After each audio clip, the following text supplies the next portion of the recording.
Hi வணக்கம் my dear students. இன்னைக்கு நமக்கு டே 3ஓட ரிவிஷன். அதில் நம்ம எதை பற்றி பார்க்க போகிறோம் அப்படின்னா exclusions and inclusions in deposits. Okay, இப்போ இன்க்ளூஷன்ஸ் எதில் சொல்லியிருக்காங்க அப்படின்னா செக்ஷன் 2 clause 31 சொல்லியிருக்காங்க. டெஃபினிஷன்லேயே சொல்லியிருக்காங்க. என்னன்னு சொல்லியிருக்காங்க? It includes any receipt of money by way of deposit or loan or in any other form by the company. அதாவது ஒரு கம்பெனி டெபாசிட்டாவோ இல்லை லோனாவோ வேற எந்த ஃபார்மில் எந்த ஒரு அமௌண்ட் ரிசீவ் பண்ணாலும் அதை என்னவா கன்சிடர் பண்ணிப்போம்? டெபாசிட்டாக கன்சிடர் பண்ணிப்போம் அப்படின்னு ஒரு வேகான வைடான டெஃபினிஷன் கொடுத்துட்டாங்க. ஓகே, நமக்கு எது இம்பார்ட்டன்ட் அப்படின்னா எதெல்லாம் நாட் இன்க்ளூடட் இன் டெபாசிட்ஸ் தான் இம்பார்ட்டன்ட். ஓகே, அப்போ எது நாட் இன்க்ளூடட் தெரிஞ்சா எதெல்லாம் அது தவிர மற்றது எல்லாமே இன்க்ளூடட் அப்படின்னு நம்ம என்ன பண்ணிக்கலாம்? கன்சிடர் பண்ணிக்கலாம். ஓகே, இது டெஃபினிஷன்ல என்ன சொல்லியிருக்காங்க? But it does not include such amounts as may be prescribed in consultation with RBI. அப்போ இது ஆக்ட்லேயே வந்து என்ன பண்ணியிருப்பாங்க? சில அமௌண்ட்ஸ் பிரிஸ்கிரைப் பண்ணியிருக்காங்க இன் கன்சல்டேஷன் வித் ஆர்பிஐ. அந்த அமௌண்ட்ஸ் எல்லாம் என்னவா கன்சிடர் பண்ண மாட்டோம்? நம்ம டெபாசிட்ஸா கன்சிடர் பண்ண மாட்டோம். ஓகே, அதில் ஃபர்ஸ்ட் அமௌண்ட் என்னது? Amount received from government. அப்போ நம்ம கவர்மெண்ட் கிட்ட இருந்து சென்ட்ரல் கவர்மெண்ட்டோ ஸ்டேட் கவர்மெண்ட்டோ இல்லை எனி லோக்கல் அத்தாரிட்டி கிட்ட இருந்தோ நம்ம ஏதாவது ஒரு அமௌண்ட் ரிசீவ் பண்றாங்க நம்ம கம்பெனி அப்படின்னா அந்த அமௌண்ட்டை நம்ம என்னவா கன்சிடர் பண்ண மாட்டோம்? டெபாசிட்ஸா கன்சிடர் பண்ண மாட்டோம். தென் செகண்ட் ஒன் என்ன அப்படின்னா amount received from foreign source. மேல பார்த்தது நம்மளோட கவர்மெண்ட் கிட்ட இருந்து. அதே மாதிரி ஃபாரின் கவர்மெண்ட் கிட்ட இருந்து நமக்கு ஏதாவது அமௌண்ட் வருது, இல்ல இன்டர்நேஷனல் மானிட்டரி ஃபண்ட்ஸ்ல இருந்து ஏதாவது ஒரு அமௌண்ட் எடுக்கிறோம், இல்ல ஃபாரின் பேங்க்ஸ்ல இருந்து நம்ம கம்பெனி ஏதாவது அமௌண்ட் ரிசீவ் பண்றாங்கன்னா அந்த மணியை நம்ம என்னவா கன்சிடர் பண்ண மாட்டோம்? டெபாசிட்ஸா கன்சிடர் பண்ண மாட்டோம். Then third one என்ன சொல்றாங்கன்னா amount received as loan or facility from banking company or public financial institutions. நம்ம ஒரு பேங்க்ல இருந்தோ இல்ல ஏதோ ஒரு ஃபினான்ஷியல் இன்ஸ்டிடியூஷன்ல இருந்தோ என்ன வாங்குறோம்? ஒரு அமௌண்ட் வாங்குறோம். அந்த அமௌண்ட் நம்ம என்னவா தான் கன்சிடர் பண்ணுவோம்னா லோனா தான் கன்சிடர் பண்ணுவோம். அதை நம்ம என்னவா கன்சிடர் பண்ண மாட்டோம்? டெபாசிட்ஸா கன்சிடர் பண்ண மாட்டோம். Then issue of commercial papers. Commercial பேப்பர்ன்றது ஒரு இன்ஸ்ட்ருமெண்ட் தான். அதை இஷ்யூ பண்ணி நம்ம ஏதாவது அமௌண்ட் ரைஸ் பண்ணோம் அப்படின்னா அந்த அமௌண்ட்டை நம்ம என்னவா கன்சிடர் பண்ண மாட்டோம்? டெபாசிட்ஸா கன்சிடர் பண்ண மாட்டோம். Then fifth one is amount received from any other company. இது ஒன்றும் இல்லை, இன்டர் கார்பரேட் டெட்ஸ்ன்னு சொல்லுவாங்க. இதெல்லாம் ஒரு கம்பெனி இன்னொரு கம்பெனி கிட்ட இருந்து டெட் வாங்குறது, இன்னொரு கம்பெனி அதே மாதிரி கம்பெனிஸ்குள்ள என்ன பண்ணிக்கிறாங்க? அமௌண்ட்ஸ் ரிசீவ் பண்ணிக்கிறாங்க அப்படின்னு சொன்னா அதை வந்து நம்ம என்னவா கன்சிடர் பண்ண மாட்டோம்?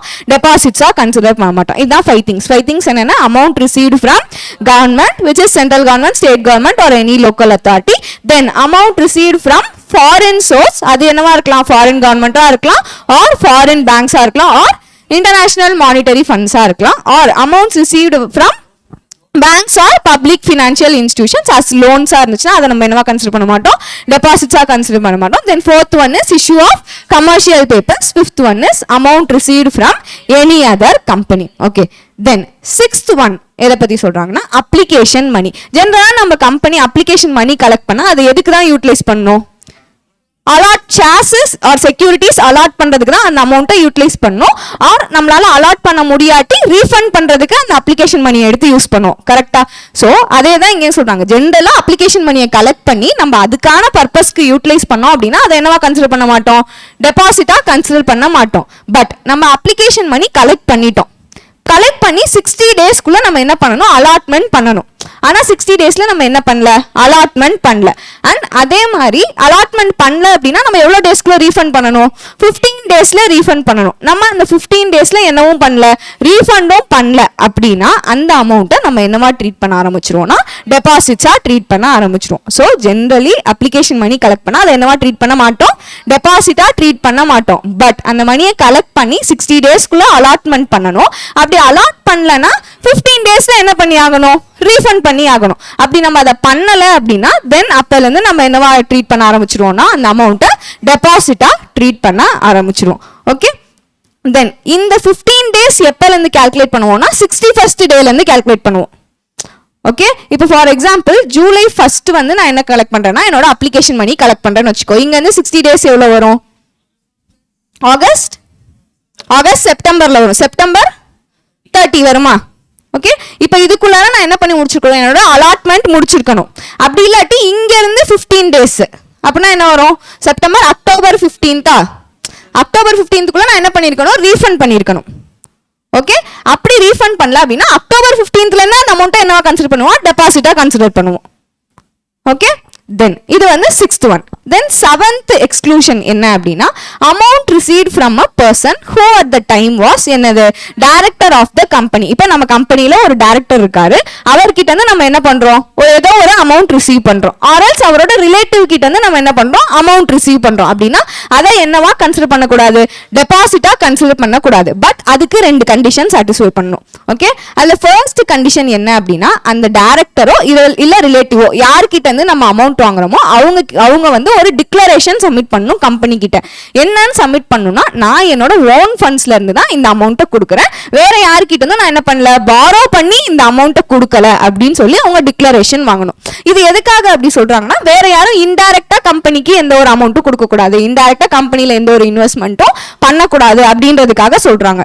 ஸோ டைரக்டர்ஸ் ஆர் ரிலேட்டிவ் என்ன பண்ணணும், அவங்க டிக்ளரேஷன் கொடுக்கணும். என்னன்னு டிக்ளரேஷன் கொடுக்கணும், நான் வந்து என்னோட ஓன் ஃபண்ட்ஸ்ல இருந்து தான் என்ன பண்றேன், கம்பெனிக்கு ஃபண்டு தரேன், யார்கிட்ட இருந்தும் என்ன பண்ணல, லோன் வாங்கியோ பாரோ பண்ணியோ நான் அந்த ஃபண்டு தரல அப்படின்னு சொல்லி டிக்ளரேஷன் கொடுக்கணும். அண்ட் இதை company has to disclose in its என்னது board's report. Board of directors அவங்களோட ரிப்போர்ட்ல இந்த விஷயத்தை என்ன பண்ணணும், டிஸ்க்ளோஸ் பண்ணணும். இந்த 2 கண்டிஷனும் சாட்டிஸ்ஃபை பண்ணா நம்ம டைரக்டர் கிட்ட இருந்தோ இல்ல அவங்களோட ரிலேட்டிவ் கிட்ட இருந்தோ வாங்குற மணியை என்னவா கன்சிடர் பண்ண மாட்டோம், டெபாசிட்ஸா கன்சிடர் பண்ண மாட்டோம்.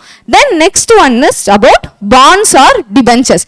Company bonds or debentures issue பண்றாங்க, அதுல இருந்து ஃபண்ட் ரைஸ் பண்றாங்க அப்படின்னா அந்த அமௌண்ட்டை என்னவா கன்சிடர் பண்ண மாட்டோம், டெபாசிட்டா கன்சிடர் பண்ண மாட்டோம். பட் அதுக்கு சில கண்டிஷன் இருக்கு. ஓகே, அது எப்படி இருக்கணும்னா, நம்ம இஷ்யூ பண்ற பாண்ட் ஆர் டிபென்ச்சர்ஸ் என்னவா இருக்கணும், செக்யூர்டா இருக்கணும். அண்ட் அந்த செக்யூரிட்டி ப்ரொவைட் பண்ண அசட்டோட வேல்யூ எப்படி இருக்கணும்னா, நம்மளோட பாண்ட்ஸ் ஆர் டிபென்ச்சர்ஸ் வேல்யூ விட ஜாஸ்தியா இருக்கணும். ஏன்னா நியாயமா செக்யூரிட்டி ப்ரொவைட் பண்ணாலும் நம்ம அப்படிதான் ப்ரொவைட் பண்ணும். ஏன்னா அப்பதான் நான் என்னது என்னால ரீபே பண்ண முடியல அப்படின்னா செக்யூரிட்டில இருந்து அந்த பர்சன் அவங்களோட மணியை ரெக்கவர் பண்ணிக்கலாம். ஓகே, ஸோ ஜென்ரலா நம்ம ப்ரொவைட் பண்ண செக்யூரிட்டியோட வேல்யூ எப்படி இருக்கணும், நம்மளோட பாண்ட்ஸ் ஆர் டிபென்ச்சரோட வேல்யூவை விட அதிகமா இருக்கணும். ஓகே, அண்ட் இப்போ நம்ம பாண்ட்ஸ் ஆர் டிபென்ச்சர் இஷ்யூ பண்றோம், அண்ட் அது எப்படி இருக்கணும்னா கம்பல்சரிலி கன்வெர்ட்டபிளா இருக்கணும். அந்த கன்வர்ஷன் பீரியட் எவ்வளோ இயர்ஸ் தான் இருக்கணும்னா 10 இயர்ஸ் தான் இருக்கணும். ஒன்று நம்ம secured bonds or debentures issue பண்ணணும். அப்படி secured bonds or debenture issue பண்ணா அந்த அசட்டோட market value should be more than the value of என்னது பாண்ட்ஸ் ஆர் டிபென்ச்சர்ஸ். ஓகே, அப்படி இல்லை நம்ம பாண்ட்ஸ் ஆர் டிபென்ச்சர்ஸ் இஷ்யூ பண்றோம்னா அது எப்படி இஷ்யூ பண்ணணும்னா கம்பல்சரிலி கன்வெர்ட்டபிளா இருக்கணும். அண்ட் அந்த கன்வர்ஷன் பீரியட் எவ்வளோ இயர்ஸ் தான் இருக்கணும், 10 இயர்ஸ் தான் இருக்கணும். ஓகே, ஆர் எல்ஸ் நம்ம என்ன இஷ்யூ பண்ணலாம்னா unsecured non convertible debentures issue பண்ணலாம். பட் அது எப்படி இருக்கணும்னா லிஸ்டடா இருக்கணும். ஓகே, ஒன்னு secured bonds or debentures issue பண்ணலாம், அப்படி இல்லாட்டி compulsorily convertible bonds or debentures issue பண்ணலாம். அப்படி இல்லாட்டி நம்ம unsecured non convertible debentures issue பண்ணலாம். பட் அது என்னவா இருக்கணும்னா லிஸ்டடா இருக்கணும். இந்த மாதிரி இஷ்யூ பண்ணி நம்ம அமௌண்ட் ரைஸ் பண்ணோம்னா அந்த அமௌண்ட்டை என்னவா கன்சிடர் பண்ண மாட்டோம், டெபாசிட்ஸா கன்சிடர் பண்ண மாட்டோம். Then next one is amount received from an employee not exceeding his annual salary. நம்ம எம்ப்ளாயி கிட்ட இருந்து என்ன பண்றோம், ஏதோ ஒரு அமௌண்ட் ரிசீவ் பண்றோம், அந்த அமௌண்ட்டை என்னவா கன்சிடர் பண்ண மாட்டோம், டெபாசிட்டா கன்சிடர் பண்ண மாட்டோம். ப்ரொவைடட் அந்த அமௌண்ட் எதுக்கு மேல இருக்கக்கூடாதுன்னா அவனோட ஆனுவல் சேலரியை விட அதிகமா இருக்கக்கூடாது. ஃபார் எக்ஸாம்பிள் அவனோட ஆனுவல் சேலரி 1 lakh அப்படின்னா நான் 1 lakh வரைக்கும் வாங்கினேன்னா அதை என்னவா கன்சிடர் பண்ண மாட்டோம், டெபாசிட்டா கன்சிடர் பண்ண மாட்டோம். நான் 1 lakh மேல எவ்வளவு வாங்கினாலும் அதை என்னவா கன்சிடர் பண்ணிடுவோம், டெபாசிட்டா கன்சிடர் பண்ணுவோம். அண்ட் அந்த அமௌண்ட் வாங்குறது எப்படி இருக்கணும்னா should be in the contract of employment. அவன் எம்ப்ளாய்மெண்ட்ல இருக்கும் போதே அந்த அமௌண்ட்டை நான் வாங்கியிருக்கணும். ஆனால் அந்த அமௌண்ட் வாங்கின அமௌண்ட்டுக்கு நான் எந்த ஒரு இன்ட்ரெஸ்ட்டும் பே பண்ணக்கூடாது. இந்த கண்டிஷன்லாம் சாட்டிஸ்ஃபை பண்ணா அமௌண்ட் ரிசீவ்ட் ஃப்ரம் எம்ப்ளாயை நம்ம என்னவா கன்சிடர் பண்ண மாட்டோம், டெபாசிட்டா கன்சிடர் பண்ண மாட்டோம். அப்போ அமௌண்ட் ரிசீவ் ஃப்ரம் எம்ப்ளாய்க்கு என்னென்ன கண்டிஷன், ஃபர்ஸ்ட் அது ஆனுவல் சேலரி விட ஜாஸ்தியா இருக்கக்கூடாது, then under the contract of employment இருக்கணும், அண்ட் அதுக்கு என்ன இருக்கக்கூடாது, இன்ட்ரெஸ்ட் இருக்கக்கூடாது. It should be non interest bearing security deposit. Okay, then next one is any non interest bearing amount received and held in trust. இப்ப company எந்த ஒரு நான் interest bearing amount யார்கிட்ட இருந்து ரிசீவ் பண்ணாலுமே அதை வந்து என்னவா ட்ரீட் பண்ண மாட்டோம் அப்படின்னா டெபாசிட்ஸா ட்ரீட் பண்ண மாட்டோம். Then next one is amount received in the ordinary course of business. அப்ப சில அமௌண்ட்ஸ்லாம் சொல்றாங்க, இதெல்லாம் நம்ம ordinary course of business means என்னோட நார்மல் பிசினஸ்ல நான் இந்த விஷயம்லாம் பண்ணி அமௌண்ட் ரிசீவ் பண்ணேன் அப்படின்னா அதை நான் என்னவா ட்ரீட் பண்ண மாட்டேன், டெபாசிட்டா ட்ரீட் பண்ண மாட்டேன். ஓகே, அதில் ஃபர்ஸ்ட் ஒன் என்ன அப்படின்னா advance for supply of goods or services provided that supply is made within 365 days. நான் வந்து ஒரு குட்ஸோ சர்வீஸோ ஃபியூச்சரில் ப்ரொவைட் பண்ண போகிறேன். அதுக்காக என்ன பண்ணி வச்சுக்கிறேன், அட்வான்ஸ் மணி கலெக்ட் பண்ணி வச்சுக்கிறேன். அந்த அட்வான்ஸ் மணியை நான் என்னவா ட்ரீட் பண்ண மாட்டேன், டெபாசிட்டா ட்ரீட் பண்ண மாட்டேன். ப்ரொவைடட் அந்த குட்ஸ் ஆர் சர்வீசஸை நான் எத்தனை டேஸ்க்குள்ளே ப்ரொவைட் பண்ணி ஆகணும், 365 daysக்குள்ளார சப்ளை பண்ணி ஆகணும். Okay, then second one is advance received towards consideration of immovable property. இப்போ நான் ஒரு immovable property விற்கிறேன். ஓகே, அப்படி நான் விற்கும் போது அந்த விற்கிறதுக்கான அட்வான்ஸ் அமௌண்ட் நான் கலெக்ட் பண்ணிக்கிறேன் அப்படின்னு சொன்னா அந்த அட்வான்ஸ் மணியை நான் என்னவா கன்சிடர் பண்ண மாட்டேன், டெபாசிட்டா கன்சிடர் பண்ண மாட்டேன். தென் as a security deposit for performance of a contract of supply, நான் ஒரு சப்ளை பண்ண போறேன் அண்ட் அதுக்காக செக்யூரிட்டி டெபாசிட்டா வாங்கி வச்சுக்கிறேன். Okay, and security deposit will be refundable in future. ஜெனரலாகவே செக்யூரிட்டி டெபாசிட்னா அதான், இப்போதைக்கு என்ன பண்ணி வச்சுப்போம், வாங்கி வச்சுப்போம். பட் ஃபியூச்சரில் அந்த கான்ட்ராக்ட் முடிஞ்சோன்னா என்ன பண்ணிக்கலாம்னா ரீஃபண்டபிளாக தான் இருக்கும். அதுதான் செக்யூரிட்டி டெபாசிட். ஸோ அந்த மாதிரி செக்யூரிட்டி டெபாசிட் நான் என்ன பண்ணி வச்சுக்கிறேன், வாங்கி வச்சுக்கிறேன் அப்படின்னா அட்வான்ஸாக அதை வந்து நான் என்னவா ட்ரீட் பண்ண மாட்டேன், டெபாசிட்டாக ட்ரீட் பண்ண மாட்டேன். Then advance for supply of capital goods, same நான் கேபிட்டல் குட்ஸ் ஏதோ சப்ளை பண்ண போறேன், அதுக்காக அட்வான்ஸ் மணி வாங்கிக்கிறேன்னா அது will not be treated as deposits. Next one is advance towards consideration for providing future services in form of warranty maintenance contract provided period of such warranty is 5 years. அதாவது ஃபியூச்சர்ல நான் ஏதோ warranty service provide பண்ண போறேன், இல்ல ஏதோ ஒரு maintenance service ஃபியூச்சர்ல ப்ரொவைட் பண்ண போறேன். ஓகே, இப்போ நான் ஏதோ ப்ராடக்ட் சேல் பண்ணிட்டேன், செல் பண்ணதுக்கு நான் என்னது வாரண்டி கொடுக்கணும், கரெக்டா?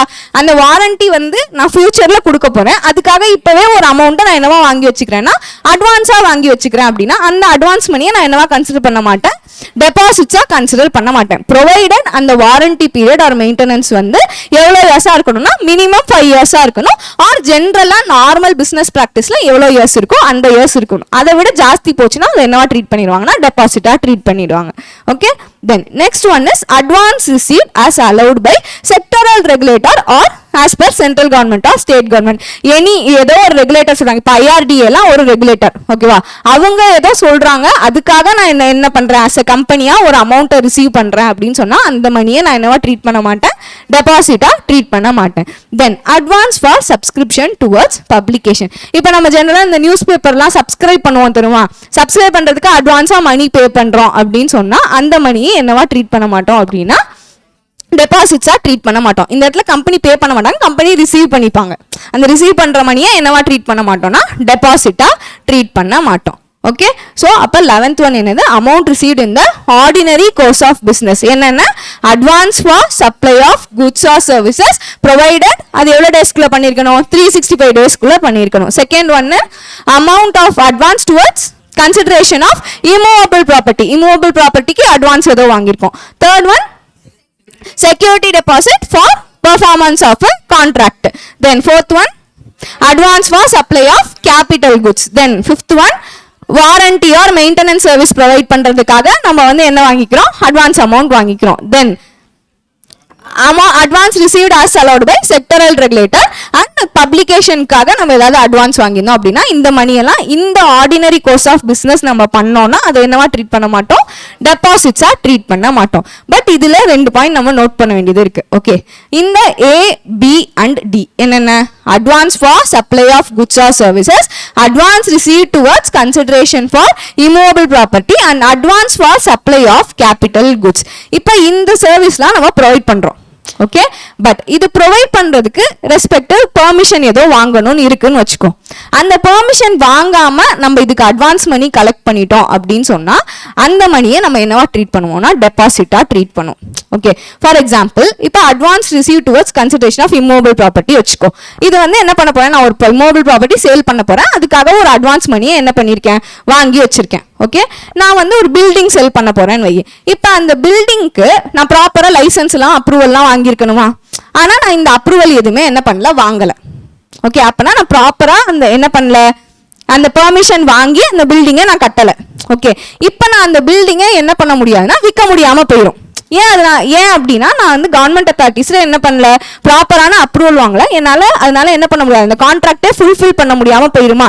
ஸோ இந்த மாதிரி நான் வாங்க வேண்டிய பர்மிஷனை வாங்காமல் பண்ணிட்டேன் அப்படின்னு சொன்னால் நான் வாங்கின அட்வான்ஸ் அமௌண்ட்டை என்னவா ட்ரீட் பண்ண ஆரம்பிச்சிருவாங்கன்னா டெபாசிட்டாக ட்ரீட் பண்ண ஆரம்பிச்சிருவாங்க. அதான் இந்த first point. Amount received under A, B and D due to reasons the company does not have necessary permission, then amount shall be deemed to be another deposit. அப்போ necessary permission இல்லாமல் நான் அந்த advance மணியை வாங்கியிருக்கேன் அப்படின்னு சொன்னால் என்னால் என்ன பண்ண முடியாதுன்னா ஆக்சுவலாக அந்த கான்ட்ராக்டை ஃபுல்ஃபில் பண்ண முடியாது. அதனால என்னவா ட்ரீட் பண்ணிடுவாங்கன்னா என்னோட அட்வான்ஸ் மணியை டெபாசிட்டாக ட்ரீட் பண்ணிடுவாங்க. Okay. And further, the amounts above shall be deemed to be deposits if not refunded within 15 days of becoming due. அதே மாதிரி இதுல சொன்ன எல்லா அமௌண்ட்ஸுமே அந்த டியூ டேட்ல என்ன பண்ணி ஆகணும்னா ரீஃபண்ட் பண்ணி ஆகணும். ஓகே. ரீஃபண்ட் அந்த டியூ டேட் ஆகி வித்தின் 15 டேஸ்க்குள்ள நான் என்ன பண்ணி ஆகணும், ரீஃபண்ட் பண்ணி ஆகணும். அப்படி நான் ரீஃபண்ட் பண்ணல அப்படின்னு சொன்னா இமீடியட்டா அந்த அமௌண்ட்ஸ் எல்லாம் என்னவா ட்ரீட் பண்ணிடுவாங்கன்னா டெபாசிட்ஸா ட்ரீட் பண்ணிடுவாங்க. ஓகே. ஸோ இது கொஞ்சம் இம்பார்ட்டன்டான பாயிண்ட். என்னது, amount received in the ordinary course of business. என்னென்ன, advance for supply of goods or services, advance received towards consideration of immovable property, as security deposit for consideration of contract of supply, then advance for supply of capital goods, then warranty, advance for warranty and maintenance services, then advance received as or allowed by sectoral regulator, and advance for subscription towards publications. Okay. Then next one எதை பற்றி சொல்றாங்கன்னா any amount brought in by the promoters by way of unsecured loan subject to the conditions. அதாவது நம்ம கம்பெனியோட promoters கிட்ட இருந்து நம்ம என்ன வாங்குறோம், அமௌண்ட் வாங்குறோம் அண்ட் அன்செக்யூர்ட் அமௌண்ட் வாங்குறோம். அண்ட் அந்த அமௌண்ட்டு இந்த கண்டிஷன்லாம் சாட்டிஸ்ஃபை பண்ணி நம்ம வாங்கணும் அப்படின்னா அந்த அமௌண்ட்டை என்னவா ட்ரீட் பண்ண மாட்டோம்னா டெபாசிட்டாக ட்ரீட் பண்ண மாட்டோம். Okay. First condition is loan brought in pursuance of stipulation imposed by யாரு, லெண்டிங் இன்ஸ்டிடியூஷன். அதாவது லெண்டிங் இன்ஸ்டிடியூஷன் சொன்ன கண்டிஷன் படி தான் என்ன பண்ணியிருக்கோம்னா அந்த அமௌண்ட்டை நம்ம வாங்கியிருக்கோம். அண்ட் லோன் ப்ரொவைடட் பை யாரு, promoters or their relatives or both. ஒன்று ப்ரொமோட்டர் கிட்ட இருந்து வாங்கியிருக்கலாம், இல்லை அவங்க ரிலேட்டிவ் கிட்ட இருந்து வாங்கிருக்கலாம், இல்லை ரெண்டு பேர்ட்ட இருந்து கொஞ்சம் கொஞ்சம் வாங்கியிருக்கலாம். And exemption is available only then loans of financial institutions or repaid. Okay. இது ஒரு எக்ஸாம்பிள் வச்சு அண்டர்ஸ்டாண்ட் பண்ணிக்கலாம். இப்போ ஃபார் எக்ஸாம்பிள் நம்ம கம்பெனி இருக்காங்க, ஓகேவா, XYZ லிமிடெட் நம்ம கம்பெனி இருக்காங்க. ஓகே. இவங்க என்ன பண்ணுறாங்க அப்படின்னா பேங்க் கிட்ட போய் என்ன பண்ண போகிறாங்க, லோன் வாங்க போகிறாங்க. எவ்வளோனா ஒரு 20 crores லோன் வாங்க போகிறாங்கன்னு வச்சுக்கோ. இப்போ இந்த பேங்க் என்ன சொல்கிறாங்கன்னா நான் உனக்கு 20 crores கொடுக்கணும்னா உன் கம்பெனியோட ப்ரொமோட்டர்ஸ் மினிமம் எவ்வளோ க்ரோஸ் இன்வெஸ்ட் பண்ணணும்னா 5 crores இன்வெஸ்ட் பண்ணணும் இந்த ப்ராஜெக்டில் அப்படின்னு சொல்கிறாங்கன்னா இப்போ பேங்க் சொன்னதுக்காக நம்ம ப்ரொமோட்டர்ஸ் கிட்டேருந்து இந்த 5 crores வாங்கணும் அப்படின்னா இந்த 5 crores நம்ம என்னவா ட்ரீட் பண்ண மாட்டோம்னா டெபாசிட்டாக ட்ரீட் பண்ண மாட்டோம். ஓகே. பட் இதே இந்த 20 crores வாங்கினதை கம்பெனி ரீபே பண்ணணுமா? ஒன்ஸ் கம்பெனி இந்த 20 crores ரீபே பண்ணிட்டாங்க அப்படின்னா அப்பையிலேருந்து இந்த 5 crores நம்ம என்னவா ட்ரீட் பண்ண ஆரம்பிச்சிருவோம், டெபாசிட்டாக ட்ரீட் பண்ண ஆரம்பிச்சிரும். அதான் இந்த கண்டிஷன்ஸ். லோன் எப்படி இருக்கணும், loan should be brought in pursuance of stipulation imposed by the lending institution. lending institutionனா யாரு, பேங்க். பேங்க் சொன்ன கண்டிஷன்னால தான் நம்ம என்னவே வாங்கியிருக்கணும், ப்ரொமோட்டர்ஸ் கிட்ட இருந்து லோனே வாங்கியிருக்கணும். அந்த அதுவும் எப்படி இருக்கணும்னா அன்செக்யூர்டா இருக்கணும். ஓகே. அண்ட் அப்படி நம்ம லோன் வாங்கியிருந்தோம் அப்படின்னா அதை என்னவா ட்ரீட் பண்ண மாட்டோம், டெபாசிட்டாக ட்ரீட் பண்ண மாட்டோம். பட் ஒன்ஸ் எப்போ நம்ம அந்த பேங்கோட லோனை ரீபே பண்ணுறோமோ இமீடியட்டாக அந்த ப்ரொமோட்டர்ஸ் கிட்டேருந்து வாங்கின அமௌண்ட்டை நம்ம என்னவா ட்ரீட் பண்ணிடுவோம், டெபாசிட்ஸாக ட்ரீட் பண்ணிடுவோம். Okay. Then next one is amount received by Nidhi companies. Nidhi கம்பெனிஸ்னா என்ன, அவங்க வந்து சும்மா சேவிங்ஸை ப்ரொமோட் பண்ணுறதுக்காக ஃபார்ம் பண்ணுற கம்பெனிஸ்னா Nidhi companies. Okay. Group of people என்ன பண்ணுவாங்கன்னா அமௌண்ட்டை இன்வெஸ்ட் பண்ணுவாங்க. ஆனால் அந்த அமௌண்ட்டை வந்து அவங்களுக்கே அவங்க அந்த மெம்பர்ஸ்குள்ளாரே தான் என்ன பண்ணிப்பாங்கன்னா அமௌண்ட் பாரோவும் பண்ணுவாங்க, லெண்டும் பண்ணுவாங்க. வெளியால் யார்கிட்ட இருந்தும் வாங்கவும் மாட்டாங்க, வெளியால் யாருக்கும் கொடுக்கவும் மாட்டாங்க. இதுதான் நிதி கம்பெனியோட பிஸ்னஸ். ஸோ நிதி கம்பெனிஸ் அந்த மாதிரி அமௌண்ட் ஏதாவது ரிசீவ் பண்ணுறாங்க அப்படின்னா அந்த மணியை நம்ம என்னவா கன்சிடர் பண்ண மாட்டோம், டெபாசிட்ஸாக கன்சிடர் பண்ண மாட்டோம். Then next one any amount received under any collective investment scheme or under any chit fund. So normally ஏதோ ஒரு சிட் கம்பெனி இருக்காங்க அப்படின்னா அவங்க ஏதாவது அமௌண்ட் ரிசீவ் பண்ணால் அதை என்னவா கன்சிடர் பண்ண மாட்டோம், டெபாசிட்ஸாக கன்சிடர் பண்ண மாட்டோம். அண்ட் கலெக்டிவ் இன்வெஸ்ட்மெண்ட் ஸ்கீம்னா ஒன்றும் இல்லை, அதுலேயும் நிறைய பேர் சேர்ந்து அமௌண்ட் இன்வெஸ்ட் பண்ணுவாங்க. பட் இது எதுக்காக இன்வெஸ்ட் பண்ணுவாங்கன்னா ஒரு ப்ராஜெக்ட்டுக்காக இன்வெஸ்ட் பண்ணுவாங்க. ஓகே. அண்ட் அதுலேருந்து வர ரிட்டர்ன்ஸை அந்த மெம்பர்ஸ் எடுத்துக்குவாங்க. ஓகே, அதான் வந்து என்னதுன்னா கலெக்டிவ் இன்வெஸ்ட்மெண்ட் ஸ்கீம். ஸோ ஒரு கலெக்டிவ் இன்வெஸ்ட்மெண்ட் ஸ்கீமோ இல்லை ஒரு சிட் ஃபண்டோ அமௌண்ட் ஏதாவது ரிசீவ் பண்ணுறாங்க அப்படின்னா அந்த அமௌண்ட்டை என்னவா கன்சிடர் பண்ண மாட்டோம், டெபாசிட்ஸாக கன்சிடர் பண்ண மாட்டோம். தென் நெக்ஸ்ட் ஒன் எதை பற்றி பேசுகிறாங்கன்னா ஸ்டார்ட் அப் கம்பெனிஸ். இப்போ ஸ்டார்ட் அப் கம்பெனிஸ் ரிசீவ் பண்ணுற அமௌண்ட்டை டெபாசிட்டாக கன்சிடர் பண்ண மாட்டோம். எப்போ அப்படின்னா அவங்க 3 கண்டிஷன் சாட்டிஸ்ஃபை பண்ணணும். 3 கண்டிஷன் சாட்டிஸ்ஃபை பண்ணால் அதை என்னவா கன்சிடர் பண்ண மாட்டோம், டெபாசிட்டாக கன்சிடர் பண்ண மாட்டோம். அதில் ஃபர்ஸ்ட் கண்டிஷன் என்ன அப்படின்னா அவங்க வாங்குற அமௌண்ட் எவ்வளோக்கு மேலே இருக்கணும், 25 lakhsக்கு மேலே இருக்கணும். ஓகே, தென் செகண்ட் கண்டிஷன் என்ன அப்படின்னா அது கன்வெர்ட்டபிள் நோட்ல இருக்கணும். மீன்ஸ் அவங்க வந்து கன்வெர்ட்டபிள் டெட் இன்ஸ்ட்ருமெண்ட்ஸ் இஷ்யூ பண்ணி அந்த அமௌண்ட்டை வாங்கியிருக்கணும். அண்ட் அந்த தேர்ட் கண்டிஷன் என்ன அப்படின்னா அந்த கன்வர்ஷன் பீரியட் எவ்வளோ இயர்ஸ் தான் இருக்கணும், 10 years தான் இருக்கணும். இந்த எல்லா கண்டிஷனும் சாட்டிஸ்ஃபை பண்ணால் ஸ்டார்ட் அப் கம்பெனி வாங்குற அமௌண்ட்டை நம்ம என்னவா கன்சிடர் பண்ண மாட்டோம், டெபாசிட்ஸாக கன்சிடர் பண்ண மாட்டோம். அப்போ ஸ்டார்ட் அப் கம்பெனிக்கு எத்தனை கண்டிஷன், 3 கண்டிஷன். ஃபர்ஸ்ட் அமௌண்ட் எவ்வளோக்கு மேலே இருக்கணும், 25 lakhs or more இருக்கணும். Then second one is convertible நோட்டா இருக்கணும். Means at the end of the maturity அந்த டெட் இன்ஸ்ட்ருமெண்ட்டோ இல்லை அந்த இன்ஸ்ட்ருமெண்ட்டோ என்ன பண்ண முடியும்னா நம்ம ஈக்விட்டி ஷேரா கன்வெர்ட் பண்ணிக்க ஆப்ஷன் இருக்கணும். தென் தேர்ட் கண்டிஷன் இஸ் அந்த கன்வர்ஷன் எவ்வளோ இயர்ஸ்க்குள்ள நடக்கணும்னா 10 yearsக்குள்ள நடக்கணும். இந்த கண்டிஷன் எல்லாம் சாட்டிஸ்ஃபை பண்ணால் எந்த கம்பெனி வாங்குற அமௌண்ட்டை நம்ம டெபாசிட்டாக கன்சிடர் பண்ண மாட்டோம், ஸ்டார்ட் அப் கம்பெனிஸ் வாங்குற அமௌண்ட்டை நம்ம டெபாசிட்டாக கன்சிடர் பண்ண மாட்டோம். Then last one is amount received by the company from these funds. என்னென்ன fund, alternate investment fund, mutual fund, REIT, infrastructure investment trust. இந்த ஃபண்ட்ஸ்ல இருந்தெல்லாம் கம்பெனி ஏதாவது அமௌண்ட் ரிசீவ் பண்ணுறாங்க அப்படின்னா அந்த அமௌண்ட்டை நம்ம என்னவா கன்சிடர் பண்ண மாட்டோம், டெபாசிட்ஸா கன்சிடர் பண்ண மாட்டோம். ஓகே, ஸோ ஒன் டைம் எல்லா எக்ஸ்க்ளூஷன்ஸையும் சொல்லிடலாமா.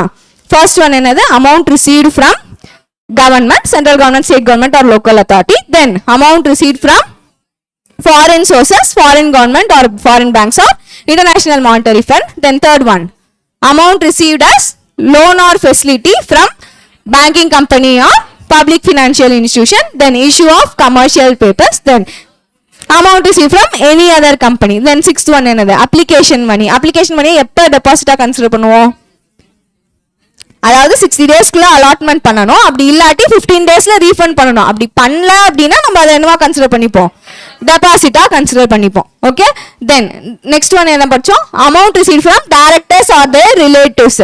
இதை நம்ம எப்போ டெபாசிட்டா கன்சிடர் பண்ண மாட்டோம், அவங்க 2 கண்டிஷன் சாட்டிஸ்ஃபை பண்ணும். ஃபர்ஸ்ட் கண்டிஷன் என்னது, அவங்க டிக்ளரேஷன் கொடுக்கணும். என்னது, இந்த அமௌண்ட்டை நாங்கள் வேற யார்கிட்ட இருந்தும் பாரோ பண்ணல அப்படின்னு டிக்ளரேஷன் கொடுக்கணும். அண்ட் செகண்ட் கண்டிஷன் வந்து company has to disclose in its boards report. Then next one bonds or debentures பற்றி பார்த்தோமா. நம்ம இஷ்யூ பண்றோம் அப்படின்னா அதை ஃபர்ஸ்ட் என்னவா இஷ்யூ பண்ணலாம், செக்யூர்ட் பாண்ட்ஸ் ஆர் டிபென்ச்சர்ஸா இஷ்யூ பண்ணலாம். அப்படி இஷ்யூ பண்ணனா செக்யூரிட்டியோட வேல்யூ எப்படி இருக்கணும், more than the value of அந்த பாண்ட்ஸ் ஆர் டெட்டா இருக்கணும். ஓகே, அப்படி இல்லை நம்ம செக்யூர்ட் பண்ணல அப்படின்னா என்ன பண்ணலாம், compulsorily convertible bonds or debentures issue பண்ணலாம். அந்த கன்வர்ஷன் பீரியட் எவ்வளோ இயர்ஸ் தான் இருக்க முடியும், 10 years தான் இருக்க முடியும். And third one unsecured non convertible debentures issue பண்ணலாம். பட் அது எப்படி இருக்கணும், லிஸ்டடா இருக்கணும் in any recognise stock exchange. Then next one என்ன பார்த்தோம், amount received from the employee. அது எப்படி இருக்கணும், it should not exceed is annual salary and contract of employment கீழே தான் இருக்கணும். அண்ட் அதுக்கு எந்த விதமான இன்ட்ரெஸ்டும் இருக்கக்கூடாது. And 10th one is any non interest bearing amount received by the கம்பெனியை என்னவா ட்ரீட் பண்ண மாட்டோம், டெபாசிட்டா ட்ரீட் பண்ண மாட்டோம். தென் 11th ஒன் என்னது, amount received in the ordinary course of business. அது என்னென்ன, advance for supply of goods or services provided 365 daysக்குள்ள சப்ளை பண்ணணும். Then advance received towards consideration for immovable property. Then security deposit for performance of contract for supply. Then advance for supply of capital goods. Then warranty or maintenance service க்கு நம்ம advance வாங்கிடணும் அப்படின்னா then sectoral regulator சொன்னதுக்காக நம்ம amount வாங்கியிருந்தோம். And subscription for பப்ளிகேஷனுக்கு நம்ம advance பண்ணி வாங்கியிருந்தோம்னா அதெல்லாம் என்னவா ட்ரீட் பண்ண மாட்டோம், டெபாசிட்டா ட்ரீட் பண்ண மாட்டோம். பட் இந்த A, B and D necessary permission இல்லாம நம்ம அந்த அமௌண்ட்டை வாங்கியிருந்தோம் அப்படின்னா அதை என்னவா ட்ரீட் பண்ணிடுவோம், டெபாசிட்ஸா ட்ரீட் பண்ணிடுவோம். அண்ட் ஆல் தீஸ் அமௌண்ட்ஸை டியூ டேட்ல இருந்து 15 daysக்குள்ள என்ன பண்ணி ஆகணும், ரீஃபண்ட் பண்ணி ஆகணும். அப்படி ரீஃபண்ட் பண்ணலன்னா அந்த அமௌண்ட்ஸை நம்ம என்னவா ட்ரீட் பண்ணிடுவோம், டெபாசிட்ஸா ட்ரீட் பண்ணிடுவோம். கரெக்ட். தென் நெக்ஸ்ட் ஒன் என்னது பார்த்தோம், ப்ரொமோட்டர்ஸ் கிட்ட இருந்து நம்ம அமௌண்ட் வாங்குறது. அப்படி அமௌண்ட் வாங்கினா சில கண்டிஷன்ஸ் இருக்கு. கரெக்டா,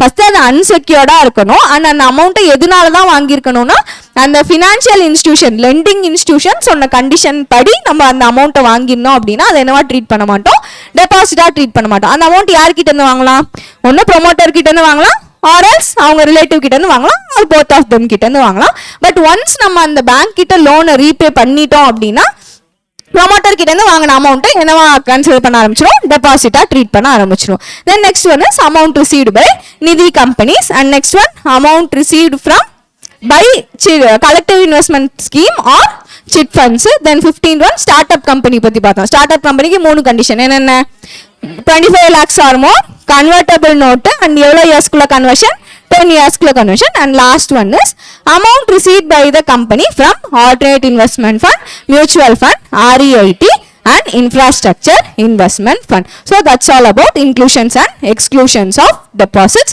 Hope this video is useful. Next revision video la paakalam. Thank you so much.